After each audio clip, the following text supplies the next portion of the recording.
Iya.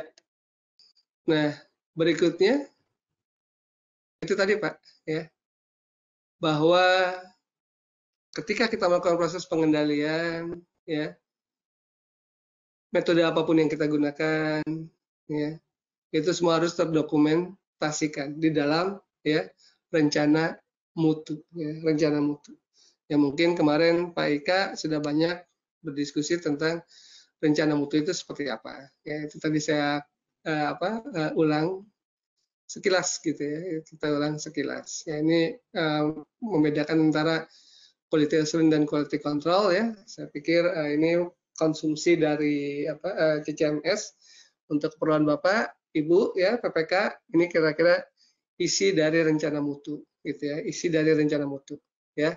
Ada latar belakang, ada informasi kegiatan, ada sasaran mutu kegiatan, persyaratan teknis dan administrasi, struktur organisasinya kayak apa, tugas dan tanggung jawab dari masing-masing pihak itu seperti apa, bagan alir, SOP Pak, SOP ya, yang berbentuk bagan alir ya, yang ada kotak-kotak dan ada garis panah-panahnya itu juga hal yang harus dibuat, ya, jadwal pelaksanaan kegiatan, ya, jadwal material, ya, itu juga harus dituliskan di situ, metodenya apa lagi, ya, kemudian bagaimana cara kita melakukan ya monitoring, rapat-rapat berkala dan lain sebagainya itu hal yang juga harus dituliskan di dalam rencana mutu gitu ya.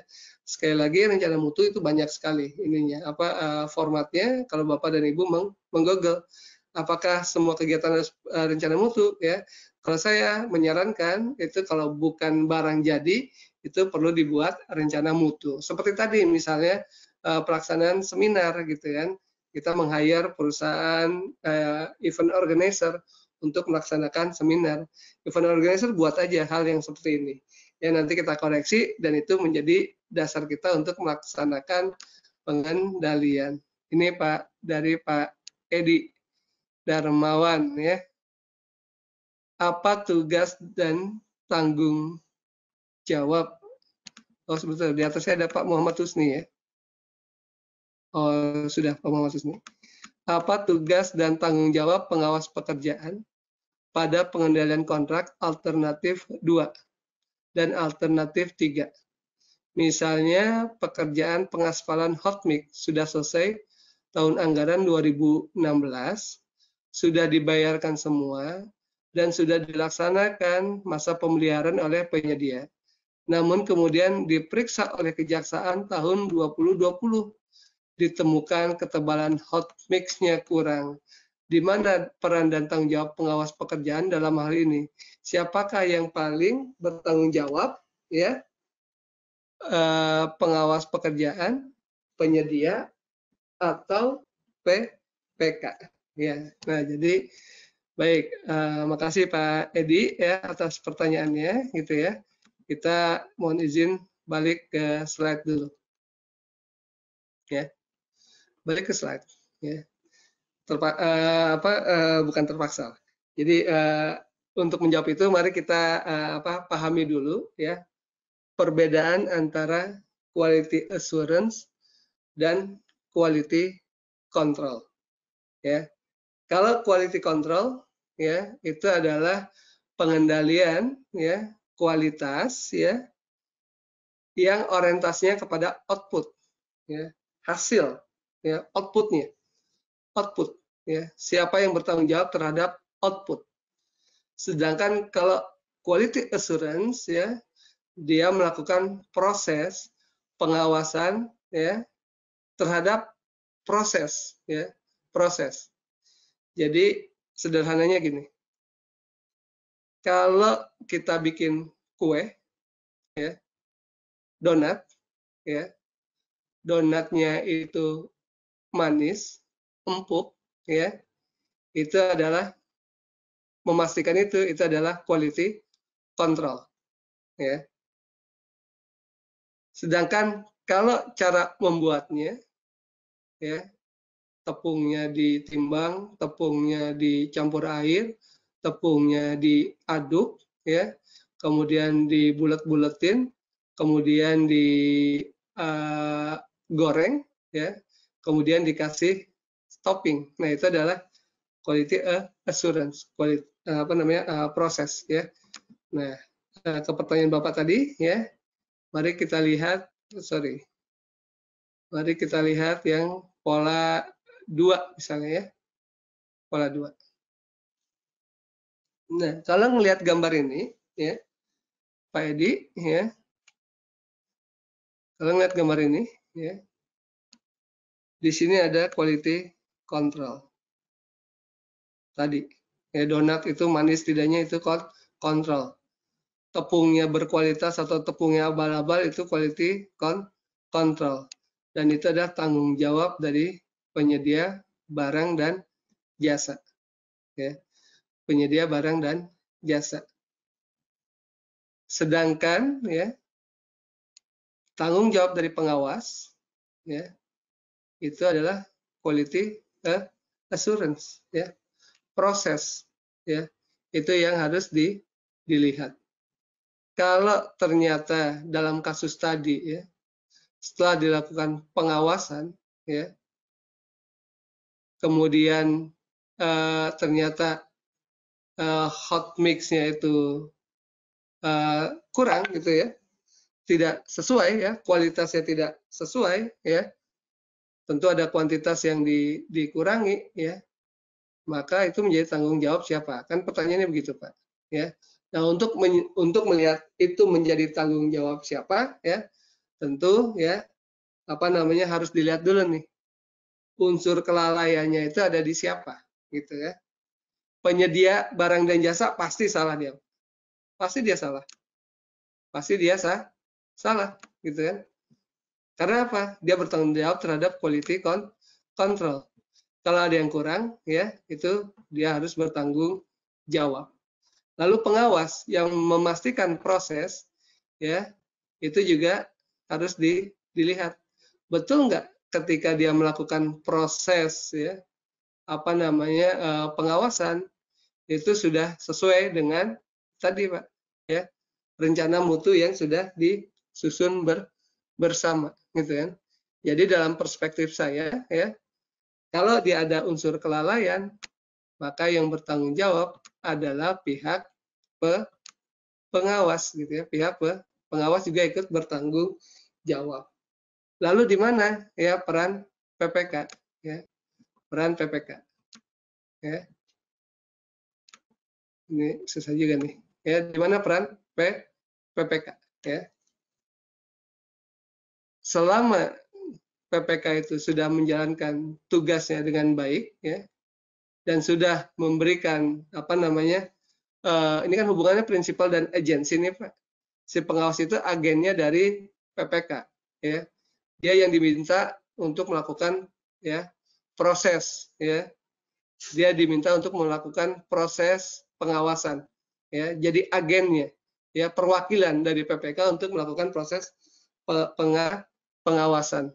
Selama PPK ya, atau dalam konteks keseluruhan organ pengadaannya itu memilih pengawasnya benar, kualifikasinya benar ya, kemudian juga PPK itu sudah memeriksa juga sebelum pelaksanaan pekerjaan itu bahwa pengawasnya itu adalah orang yang seharusnya melakukan pekerjaan pengawasan ya, maka dalam perspektif saya PPK itu sudah terlepas dari tanggung jawab ya, terlepas dari tanggung jawab, asalkan tadi ya, bahwa betul-betul PPK itu sudah melakukan pelaksanaan pekerjaan dengan baik ya, sebelum meminta pengawas untuk melakukan pekerjaan itu melihat kembali ya, apakah orang yang melakukan pengawasan itu betul gitu, orang yang seharusnya dan memiliki kemampuan yang sesungguhnya.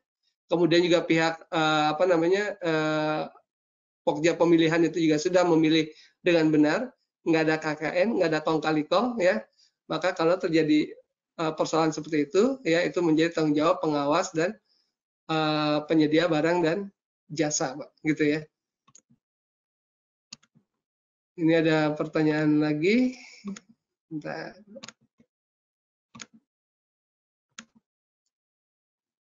Dari Bu Mei Susanti Harapan.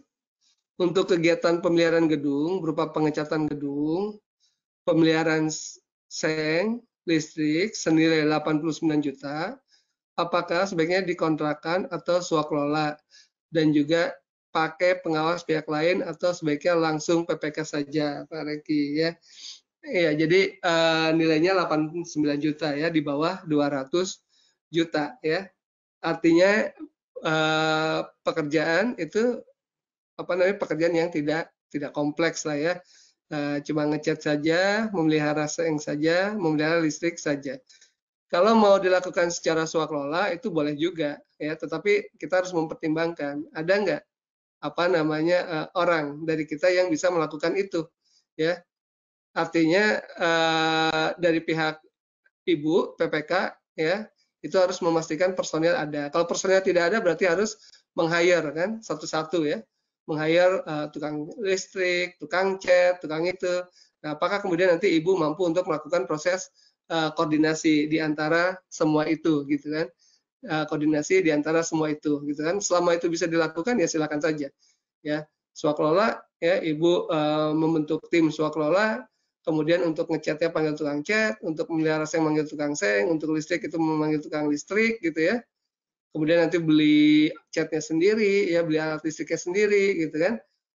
Kalau memang itu bisa dilakukan, ya silakan saja secara swakelola. Tapi kalau itu cukup merepotkan, dan saya rasa itu juga cukup merepotkan karena mungkin ibu punya tugas-tugas lainnya, itu lebih baik itu dilaksanakan oleh pihak penyedia.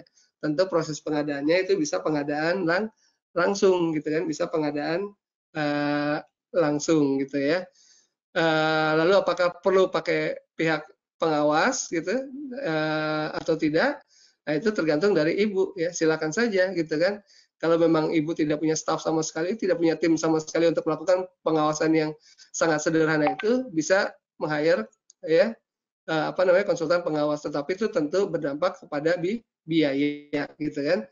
Kalau saya sih rasanya ya yang lebih enak kalau seperti ini dengan pihak penyedia, tetapi kita awasi sendiri gitu kan, yang tipe pertama tadi.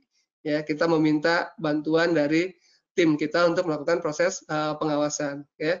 Karena kalau ngecat saja mungkin barangkali itu semua orang juga tahu bagaimana cara melakukan proses pengecatan gitu kan.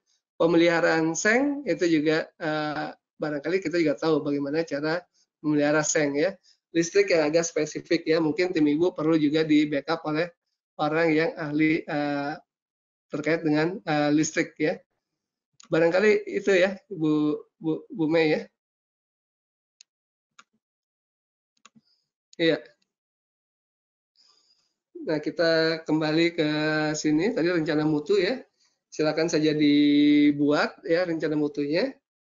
Ya, apakah perlu membuat rencana mutu atau tidak itu saya serahkan pada diskresi PPK masing-masing, tetapi kalau saran saya ya dibikin. Walaupun tadi proses pemeliharaan seng, pemeliharaan listrik, terus kemudian pengecatan bangunan gitu kan, tetap kita harus punya sebuah alat ya untuk melakukan proses pengendalian, pengontrolan gitu ya. Siapa yang bikin? Ya suruh aja penyedianya untuk membuat gitu ya. Nanti kita revisi gitu ya. Nah, ini adalah beberapa tools yang digunakan di dalam proses pengendalian ya. Ini tadi ya, kalau kita punya rencana mutu, kita punya dokumen untuk melakukan pengendalian, ini enak banget ya. Kita bisa menuliskan ya tools-tools ini ya untuk melakukan proses pengendalian ya. Ada sebetulnya banyak gitu ya, banyak yang digunakan, tetapi ini adalah 4 saja yang dicontohkan ya, yang bisa kita manfaatkan ya. Yang pertama ini diagram chart nih, diagram batang nih ya. Ini kan hal yang umum ya, yang Bapak dan Ibu juga sering lihat lah, mudah lah bagi Bapak dan Ibu untuk membuat program mutu dengan diagram batang seperti ini gitu kan. Ini adalah contoh kajian nih, gitu kan. Jadi kajian saja itu sebetulnya perlu juga dibuat rencana mutu, gitu kan. Kalau kajian ya tahapannya itu apa saja sih, gitu kan. Tentu ada studi literatur, ada pengumpulan bahan, ya, identifikasi masalah dan lain sebagainya ya. Nah ini inputannya bisa diambil dari kerangka acuan kerja ya.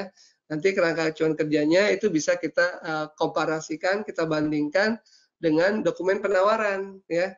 Bisa saja di dalam dokumen penawaran itu ada usulan-usulan, ya, tanggapan-tanggapan terhadap KAK yang memperbaharui, gitu kan. Nanti kemudian ya dari KAK, dari dokumen penawaran, ya, itu dituliskan di dalam rencana mutu. Mungkin dalam rencana mutu bisa juga ditambah hal-hal yang sifatnya detail, ya. Mungkin juga di dalam rencana mutu itu di breakdown, ya. Kalau di KAK, kalau di penawaran itu misalnya waktunya itu yang dihitung adalah bulan, ya, misalnya Mei, Juni, Juli, ya, di rencana mutu itu bisa didetailkan lagi. Ini bisa triwulan, ya, bisa mingguan, ya, bahkan kalau perlu harian pun ini bisa harian, gitu ya. Nah, lalu kemudian yang ada di dalam timeline-nya di KAK maupun di penawaran itu kita tuliskan seperti ini. Nanti ini tinggal digunakan untuk melakukan proses pengendalian oleh PPK atau tim yang membantu PPK, gitu kan. Nanti tinggal dilihat nih, kalau studi literatur, gitu kan, itu direncanakan di bulan Mei, bukan triwulan ya, 6 bulanan ya. 6 bulanan itu apa? Semester ya. Semester pertama gitu ya, itu studi literatur harus sudah dilakukan. Tinggal nanti dikendalikan, betul nggak gitu ya, pada semester pertama di bulan Mei itu dilakukan proses studi literatur gitu ya. Ya mestinya dilakukan, cuma dilakukannya itu apakah tepat atau molor ke sini gitu kan, atau molor ke sini gitu kan. Nah, bisa saja gitu kan, waktu proses pelaksanaan itu mau molor. Nah, ini yang kita kendalikan gitu. Karena kalau molor di sini, kalau kita biarkan, nanti di ujungnya itu bisa juga mau molor ya. Maka di sini kita bisa lakukan tindakan koreksi. Apa tindakan koreksi berikut yang bisa dilakukan? Ya mungkin ya kita lakukan ya pengumpulan bahan dan datanya itu oke lah, masih bisa ya. Identifikasi masalah masih bisa. Tetapi laporan pendahuluannya mau nggak mau kan harus dipotong di sini nih ya, harus dipotong di sini laporan pendahuluan gitu kan, karena dia molor nih kan, dia molor ke sini nih, maka harus dipotong di sini. Nah lalu kalau dipotong di sini, apakah ya nanti didiskusikan laporan pendahuluan itu akan molor juga ke sini atau tetap diikat di sini ya. Misalnya kesepakatannya adalah tetap diikat di sini gitu ya, supaya yang ini tidak terganggu, maka di sini dilakukan intervensi. Apa intervensinya? Ya, yang nyusun laporan pendahuluan orangnya ditambah. Kalau orangnya tidak ditambah, ya waktunya yang diperpanjang. Ya, tadinya cuma misalnya kerja 8 jam, ya itu jadi 20, jadi 16 jam misalnya. Dan itu menjadi beban siapa? Itu menjadi beban dari pihak penyedia. Ya. Karena keterlambatan itu disebabkan oleh pihak penyedia. Nah, inilah pentingnya kita punya rencana mutu. Kita punya tools untuk melakukan proses pengendalian. Ya. Setiap tahapan itu bisa kita lihat molor atau tidak. Ya, kalau ini misalnya molor di sini, ya, maka kemudian laporan pendahuluannya juga itu akan menjadi molor misalnya, ya. Lalu didiskusikannya ya disepakati saja apakah itu masih mungkin molor sampai di sini atau enggak. Kalau kesepakatan kita enggak, dikunci di sini, ya maka di sini dilakukan tindakan-tindakan perbaikan gitu ya. Dan berikutnya juga dilakukan hal yang seperti itu gitu kan. Nah, kalau diagram bar ya, ini adalah hal yang umum ya. Kita kita lihat sehari mungkin dalam pelaksanaan pekerjaan Bapak dan Ibu juga ini merupakan hal yang umum dilihat ya, bukan hal yang susah gitu ya. Bapak dan Ibu membuat seperti ini gitu ya. Kami pun untuk tadi kasus pencetakan itu kita lakukan ya proses seperti ini nih Pak. Jadi bikin tabel nih gitu ya. Kami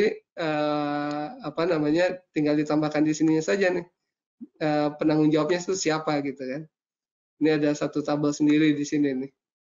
Ya di akhir penanggung jawabnya itu siapa gitu ya. Jadi nanti kalau ada keterlambatan ya jelas siapa yang harus melakukan tindakan korektif gitu ya. Ya. Berikutnya ya tools yang barangkali bisa digunakan juga ya itu uh, nanti kemudahan atau keuntungan dan kelemahannya itu bisa dibaca ya. Yang berikutnya ini diagram jaring kerja ya, network planning diagram ya. Nah, ini pada umumnya dilakukan di konstruksi nih.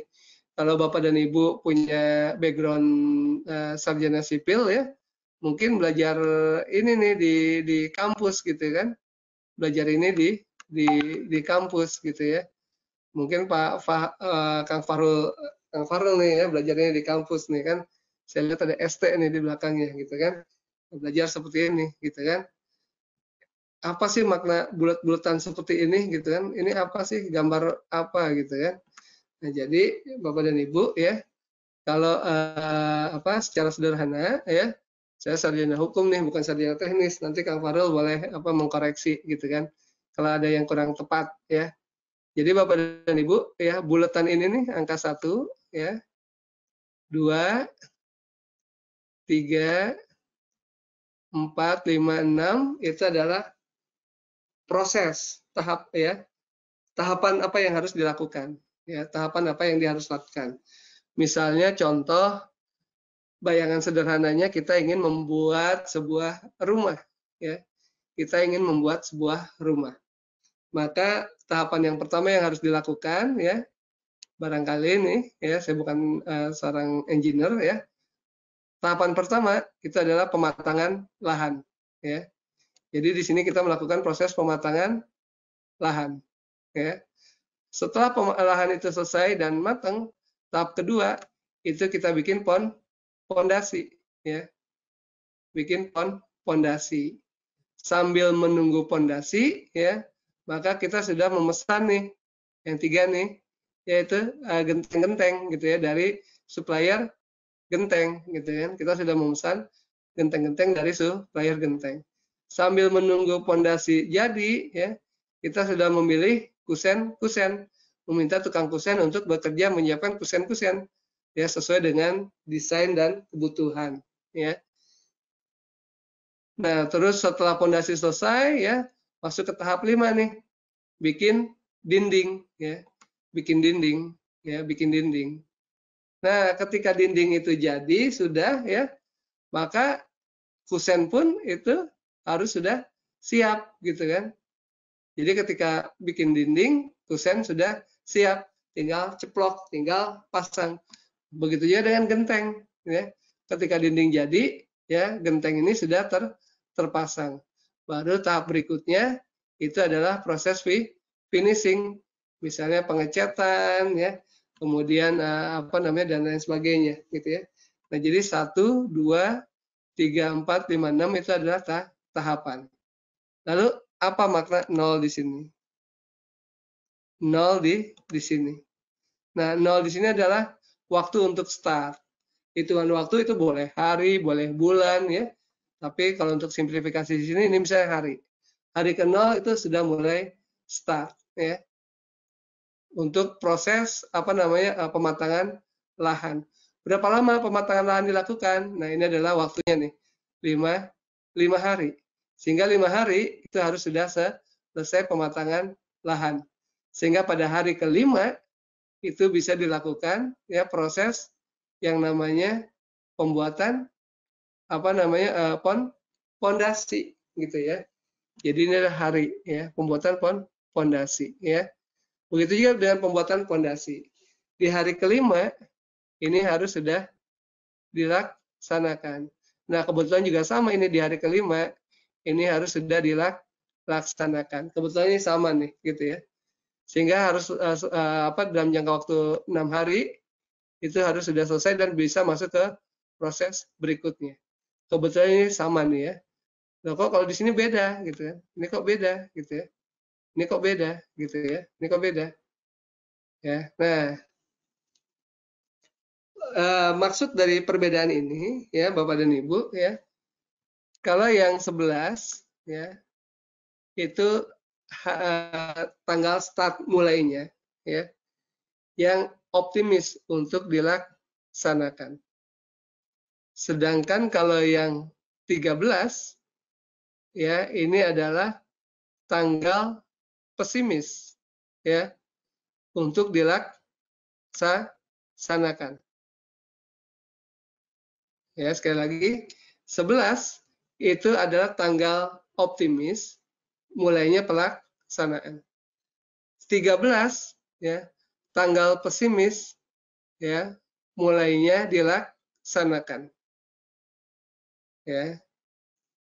Jadi kalau misalnya ya dari sini kan 5, di sini 6 nih gitu kan. Ini 5 tambah 6 kan 11 nih ya. Jadi di hari ke-11 ya, ini harus sudah mulai ya apa namanya genteng-genteng itu sudah sudah mulai ada gitu ya. Genteng-genteng itu sudah mulai ada ya. Tanggal 11 tuh, bagus tuh kalau tercapai di tanggal 11. Tetapi kalaupun harus molor karena berbagai faktor, maka toleransi yang masih bisa diberikan itu sampai dengan tanggal 13 di sini nih. Gitu ya. Kalau sampai tanggal 13 itu masih aman tuh. Masih belum telat. Ya, sehingga masih bisa dilakukan pelaksanaan pekerjaan tepat waktu. Tetapi kalau ini misalnya molornya itu di tanggal 15 misalnya, berarti itu sudah molor dua hari. Nah, kalau terjadi hal seperti ini, itu bisa dilakukan tindakan korektif ya. Pada tahapan lain mungkin ada yang dipercepat ya. Bagaimana cara mempercepatnya? Mungkin tambah orang, mungkin tambah alat ya, mungkin tambah waktu gitu ya. Nah, jadi inilah angka toleransi yang masih bisa diberikan ya. Sama juga ini nih ya. Ini toleransinya hari ke-8 ini harus sudah dilakukan nih. Tetapi kalau sampai telat ya toleransinya masih bisa di tanggal 11. Di luar tanggal 11 itu sudah terjadi keterlambatan gitu ya. Ya, kira-kira seperti itu kalau untuk diagram jejaring kerja ya. Ini biasanya dikonstruksi dan biasanya itu sudah ada aplikasinya ya, sudah ada aplikasinya yang bisa digunakan. Tinggal masukin angka-angka saja, nanti itu sudah akan keluar sendiri gitu ya, akan keluar sendiri. Iya, baik. Ini ada pertanyaan dari Pak Edi ya. Untuk pekerjaan konstruksi, untuk jenis kegiatan yang seperti itu, apakah nilai pagu kontrak berapa diperlukan diagram jejaring kerja? Untuk pekerjaan yang menggunakan diagram jejaring kerja itu maksudnya untuk nilai kontrak yang berapa gitu kan Pak ya.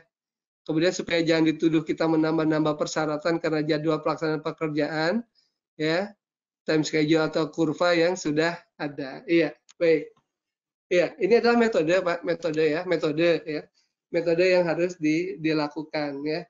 Untuk nilai pagu berapa ya atau nilai kontak berapa menggunakan ini ya itu nggak ada ininya Pak, thresholdnya lah ya, tidak ada thresholdnya ya. Ini adalah metode yang bisa dipilih Pak selain kurva S gitu ya.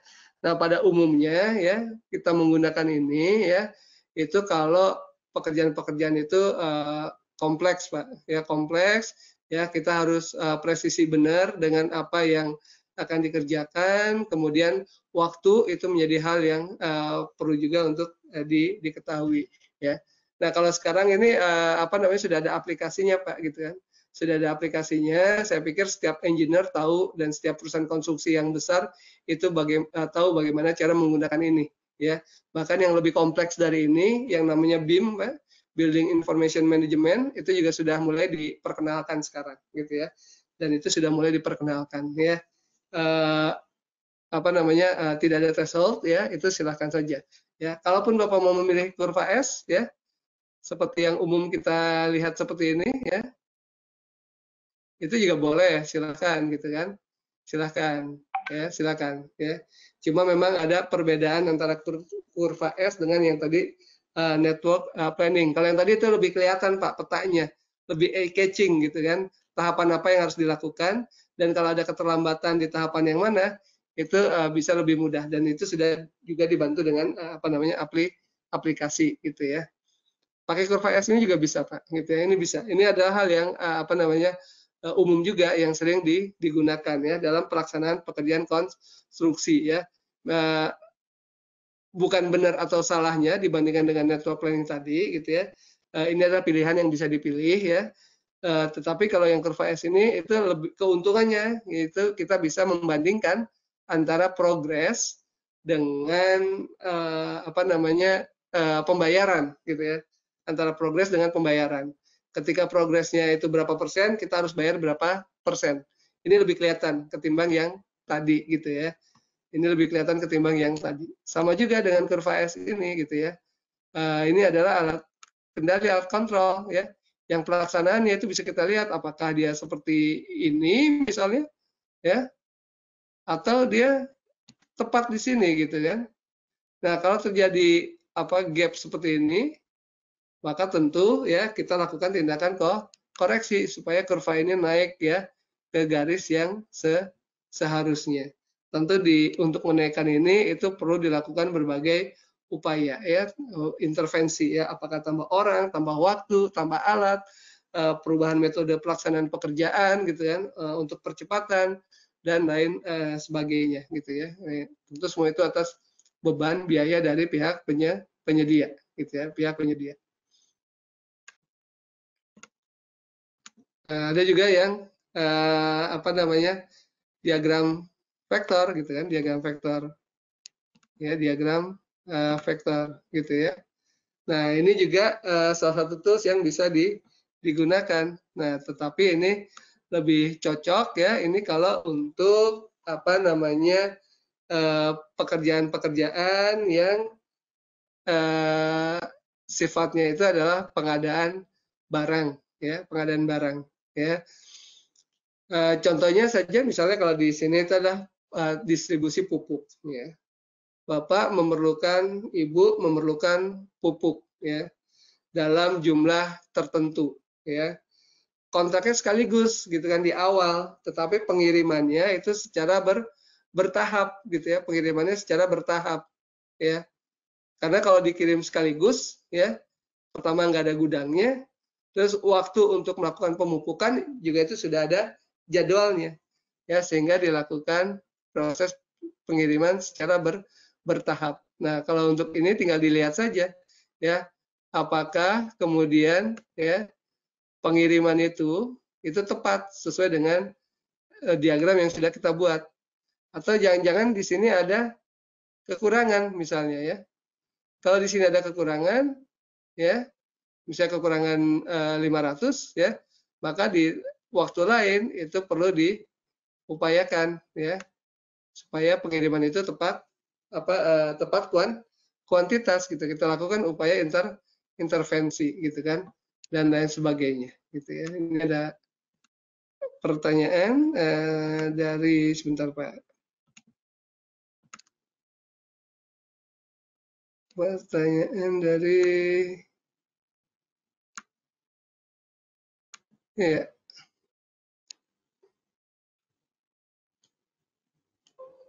Oh, sudah ya tadi ya. Oh, ada yang melambaikan tangan ya. Ada yang mau bertanya langsung? Mungkin bisa dibuka oleh moderator. Ya, sambil dibuka oleh moderator, ya kita coba. Pak Edi, Pak. Oh, siap, Pak Edi. Siap, Pak Edi, silakan Pak Edi. Pak Edi, silakan Pak Edi.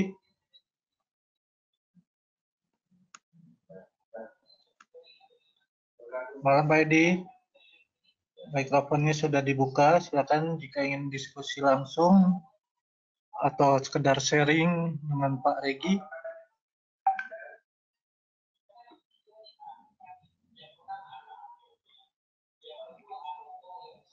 Oke ya, sambil nunggu lanjut dulu ya.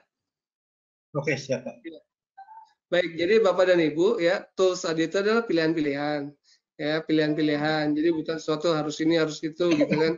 Itu disesuaikan dengan karakteristik pekerjaannya gitu kan. Nah, yang paling penting kita adalah melakukan proses pengendalian ya. Kalau dengan tools yang tadi kita bisa melakukan pengendalian jadwal paling tidak gitu kan. Kita bisa melakukan pengendalian terhadap tahapan gitu kan. Tinggal kita melakukan tinggal kita melakukan proses pengendalian untuk yang lain tadi, inputan misalnya ya, orang, alat ya, itu memang harus dibuat jadwal tersendiri. Maka itu penting rencana mutu yang sangat komprehensif gitu kan, bukan cuma sekedar proses tahapan pelaksanaan pekerjaannya saja, tetapi jadwal yang lainnya pun itu perlu dituliskan dan perlu dikendalikan. Jadwal peralatan misalnya ya, kan kalau peralatan itu pada umumnya ya banyak yang kita butuhkan dalam sebuah pekerjaan konstruksi misalnya gitu ya. Tetapi peralatan itu kan nggak datang bersamaan di awal waktu pelaksanaan pekerjaan. Tentu peralatan itu akan datang ya, sesuai dengan tahapan pelaksanaan pekerjaan ya.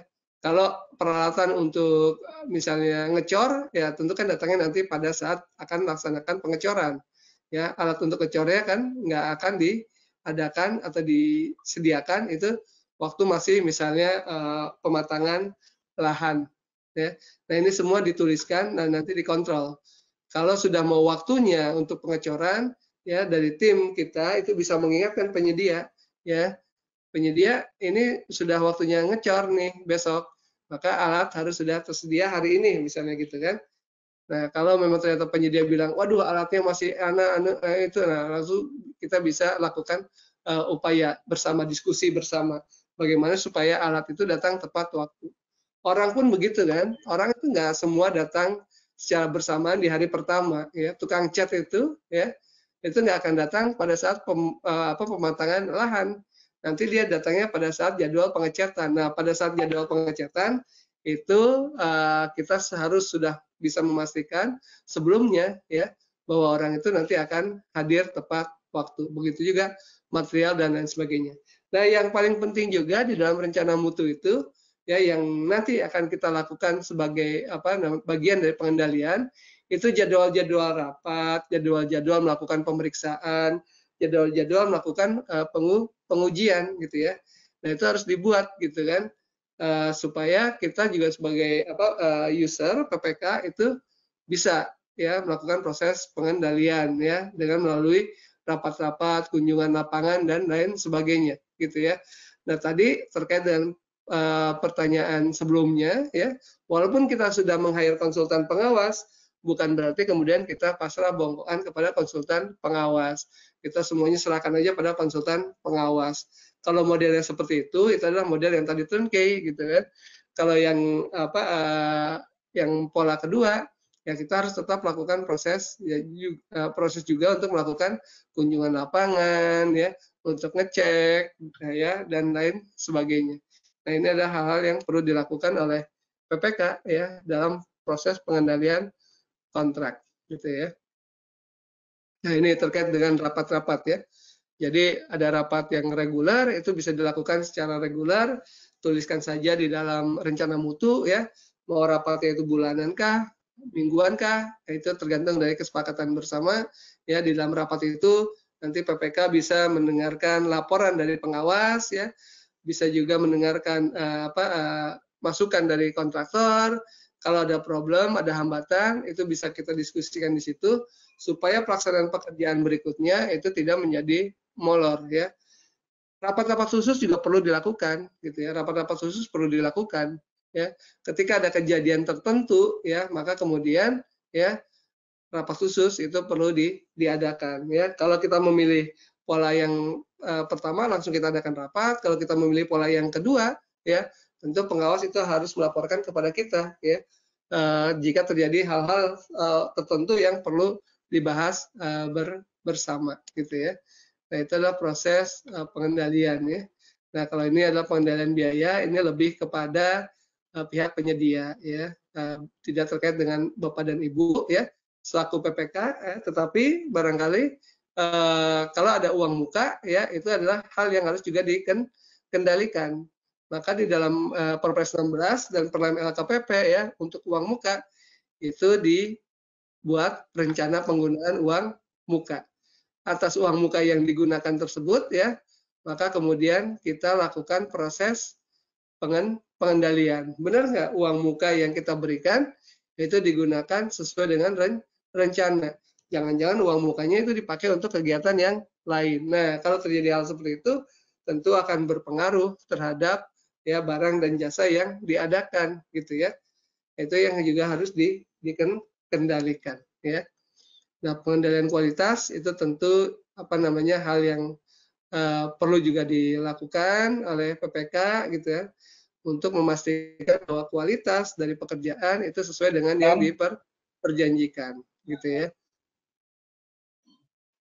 Nah, ini bisa melakukan beberapa hal ya, ini kita skip saja.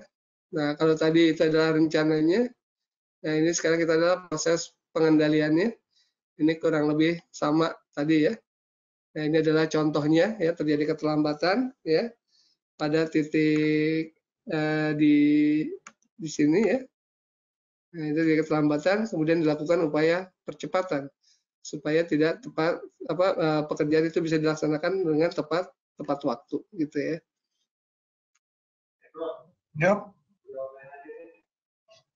Ya, bentar.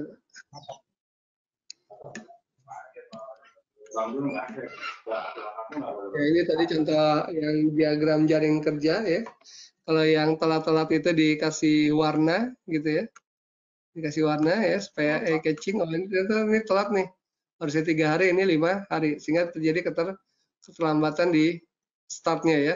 Di tanggal 10 ini masih oke lah.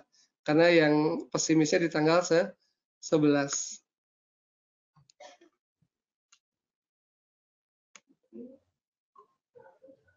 Ya, ada pertanyaan ya. Dari Pak Aswad. Nah, ini Pak Aswad. Bagaimana untuk menentukan standar insentif bagi panitia penyedia barjas ya? Bagaimana untuk menentukan standar insentif bagi panitia penyedia barjas? Oh, maksudnya untuk ULP, Pak, insentifnya? Iya,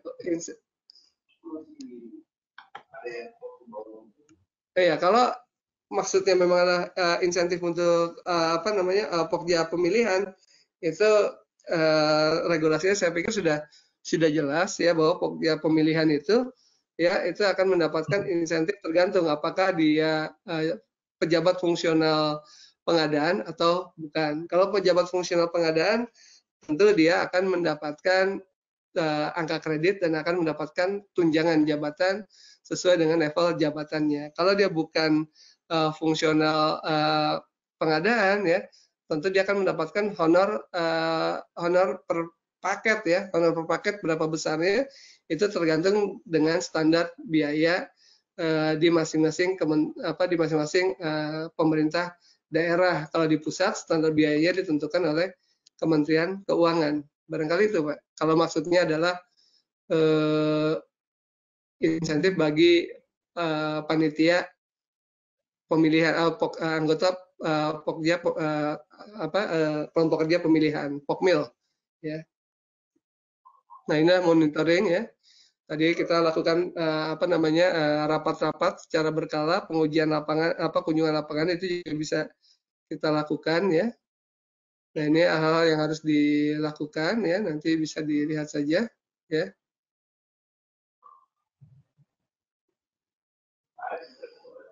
Nah, apa yang bisa dilakukan gitu kan? Nah, karena ini dia slide SKKNI ya, tidak ada beberapa yang tidak sesuai dengan Perpres 16 ya, karena ini adalah pengetahuan umum gitu ya, yang berlaku bukan cuma untuk Perpres 16, tetapi dalam konteks Perpres 16, hal yang bisa kita lakukan jika terjadi perbedaan ya antara rencana dan jadwal, ini kita bisa lakukan percepatan waktu pelaksanaan crash program ya. Jadi waktunya yang ditambah gitu kan. Kemudian orangnya juga ditambah gitu kan. Alatnya juga itu bisa ditambah gitu kan, sehingga yang misalnya tadi itu harusnya ya untuk pekerjaan satu itu kita lakukan 15 hari ya. Pekerjaan yang kedua itu kita lakukan 10 hari. Ternyata pekerjaan pertama itu molor menjadi 20 hari. Sehingga untuk yang pekerjaan kedua itu tersisa tinggal 5 hari. Ya. Kita lakukan percepatan. Mau nggak mau 5 hari harus selesai. Bagaimana caranya? Ya bisa tambah orang, tambah alat gitu kan. Atau kita melakukan proses ya metode pekerjaannya yang diperkuat gitu ya, ditambah gitu kan. Atau juga rescheduling ya, boleh juga ya, waktunya itu di reschedule gitu kan, ditambah gitu kan, diulur ya. Tentu dalam konteks Perpres 16 penambahan waktu ini itu satu diskresinya dari PPK, bisa apa enggak gitu kan. Kalau barangnya memang tidak bisa dilakukan penambahan waktu ya, misalnya contoh pekerjaan untuk membangun stand ya, booth ya untuk pameran.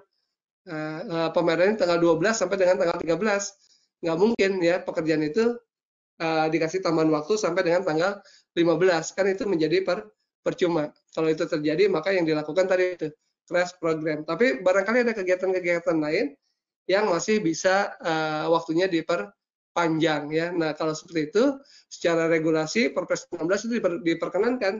Tetapi kemudian denda keterlambatan itu jangan lupa untuk dimintakan gitu kan. Nah, kemudian juga pemutusan kontrak itu dimungkinkan, tetapi kalau saran kami pemutusan kontrak itu adalah hal terakhir yang harus dilakukan. Ya. Sudah tidak ada pilihan lain, ya, maka dilakukan pemutusan kontrak. Karena kalau kita jadikan itu sebagai pilihan yang utama, ya, maka pemutusan kontrak itu adalah sesuatu yang sebetulnya itu menyakitkan bagi kedua belah pihak, gitu ya. Penyedianya juga harus dinyatakan menyerah, ya, bisa dikenakan blacklist ya. Dari sisi kita PPK, kita harus memikirkan lagi tuh kelanjutannya gimana. Nggak boleh kegiatan itu menjadi kegiatan yang mangkrak. Kalau mangkrak malah bisa jadi temuan ya. Maka kemudian kita harus berpikir itu gimana kelanjutannya, gimana cara memilih penyedianya untuk melanjutkan ya. Jadi sebetulnya pemutusan kontrak itu hal yang barangkali sebaiknya itu dihindari gitu ya. Kita lakukan pengendalian ya dari awal, dari inputan, dari proses, kita lakukan pengendalian setiap tahapan. Tujuannya itu tadi supaya tidak terjadi pemutusan kontrak gitu ya, pemutusan kontrak. Iya, dari Pak Edi ya, ada pertanyaan. Dalam pelaksanaan pekerjaan konstruksi, berapa kali minimal PPK pengawas pekerjaan memberikan teguran kepada penyedia atas ketidaksesuaian spesifikasi di lapangan atau atas keterlambatan progres pekerjaan, baru bisa diputus kontrak ya. Iya. Jadi Pak Edi ya, ini terkait dengan surat peringatan ya. Pada umumnya di dalam kontrak itu surat peringatan itu ada dua tuh. Surat peringatan 1, surat peringatan kedua ya. Baru dilakukan pemutusan kontrak. Ya, tetapi dalam konteks pengendalian kita berharap itu tidak dilakukan Pak, SP1 maupun SP2, apalagi sampai kemudian putus kontrak gitu ya. Kalau ada, makanya pengendalian dilakukan bertahap gitu kan, di setiap tahapan, dari tahapan yang awal, di tahapan tengah ya sampai di tahapan akhir. Makanya pengendalian kita lakukan rapat-rapat secara berkala. Tujuannya apa? Supaya kalau ada ketidaksesuaian antara rencana dengan pelaksanaan, di situ langsung bisa kita bahas tanpa harus mengeluarkan surat-surat peringatan tadi. Langsung dibahas di situ.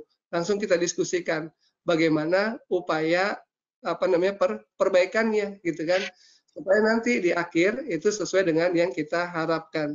Memang di kontrak tuh biasanya ada begitu ya, SP1, SP2 gitu kan, baru diputus kontrak gitu kan, tetapi itu sebaiknya dihindari. Dan itu adalah alat yang paling terakhir sekali Pak. Kalau penyedianya itu membeling ya, penyedianya itu nakal gitu ya, penyedianya itu tambeng gitu kan, baru kita lakukan pemutusan kontrak ya, dengan memberikan SP1, SP2 gitu ya. Pada umumnya seperti itu yang ada di dalam kontrak. Tetapi dalam konteks kita diskusi kali ini, kita tuh jangan sampai terjadi pemutusan kontrak. Ya, kita mau ya, pekerjaan itu tepat waktu, tepat kualitas, tepat kuantitas, tepat biaya, tepat tempatnya gitu kan. Nah, itu kita lakukan proses pengendalian. Iya, ini beberapa hal yang nanti bisa dibaca saja. Nah, berikutnya ya, ini adalah variasi kontrak. Ya. Variasi kontrak ini maksudnya perubahan kontrak, Pak. Ya, perubahan kontrak. Ya. Jadi kalau berdasarkan hasil pengendalian ya di setiap tahapan itu ternyata kontrak itu harus diubah, itu bukan sesuatu yang dilarang untuk dilakukan perubahan kontrak. Ya. Kontrak itu bisa dilakukan perubahan. Ya. Tentu untuk melakukan perubahan kontrak dalam konteks Perpres 16 itu tidak serta-merta itu PPK dan penyedia itu melakukan perubahan kontrak ya sesuai regulasi sesuai dengan Perpres 16 itu perlu dilakukan proses penilaian ya proses pengkajian gitu kan. Maka di dalam Perpres 16 itu ada pejabat peneliti kontrak yang tugasnya itu untuk meneliti apakah ya artinya kalau terjadi perubahan kontrak ya apakah memang harus dilakukan perubahan kontrak? Kalau dilakukan perubahan kontrak itu sebesar apa perubahannya? Nah itu yang barangkali perlu dilakukan. Dan jangan lupa dalam konteks Perpres 16, ketika kita melakukan perubahan kontrak itu sebaiknya kita juga melibatkan ya pihak lain yang memang independen dan memang kompeten ya. APIP misalnya ya itu juga perlu dilibatkan, inspektorat itu perlu dilibatkan ya supaya apa yang kita rubah, apa yang kita lakukan modifikasi atau variasi itu dari kacamata auditor itu comply ya. Kalau mau melibatkan biro hukum itu juga boleh, bagian hukum juga boleh ya, tetapi yang paling penting yang tertuliskan di dalam regulasi itu adalah pejabat peneliti kontrak gitu ya. Nah itu semua dilibatkan ya. Itu silahkan saja dilakukan perubahan kontrak, tetapi perubahan kontrak itu juga harus sesuai dengan peraturan perundang-undangan ya. Dalam hal ini Perpres 16 gitu kan. Kalau memang terjadi penambahan biaya, maka penambahan biayanya tidak boleh lebih dari 10% gitu ya, tidak boleh lebih dari 10% gitu ya. Kalau waktu ya itu silahkan saja disesuaikan dengan kebutuhan. Kalau memang masih bisa toleransi waktu ya diperpanjang waktunya gitu kan, kontraknya diubah gitu kan, kapan waktunya itu akan dicapai gitu, dan itu harus ditepati ya.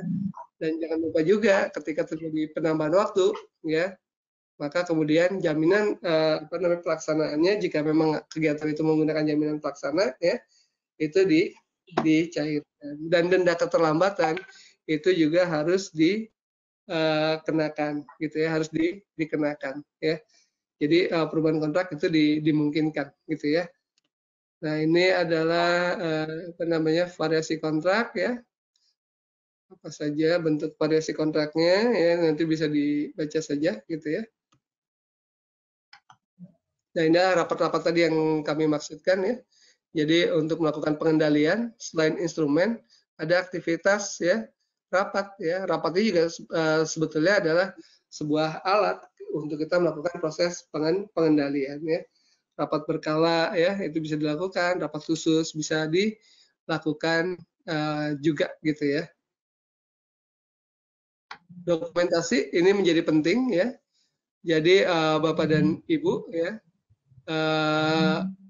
agar akuntabilitas kegiatan kita itu terlaksana benar dari kacamata auditor dan dari aspek hukum, maka pendokumentasian itu menjadi penting. Ya, jadi rencana mutu itu adalah tadi dokumen ya yang dibuat untuk melakukan proses pengendalian ya. Pada saat kita melakukan proses pengendalian, tentu ada bukti-bukti ya. Kita berkunjung ke lapangan, bukti-bukti rapat, misalnya kalau itu dilakukan dengan mekanisme rapat, notulensi rapat, foto rapat, nah itu harus terdokumentasikan dengan baik, gitu kan, dengan baik ya. Mungkin ada kertas kerja tambahan ya, kalau untuk ngecek sesuatu ada checklistnya ya, kalau untuk memeriksa sesuatu ada pedomannya gitu kan.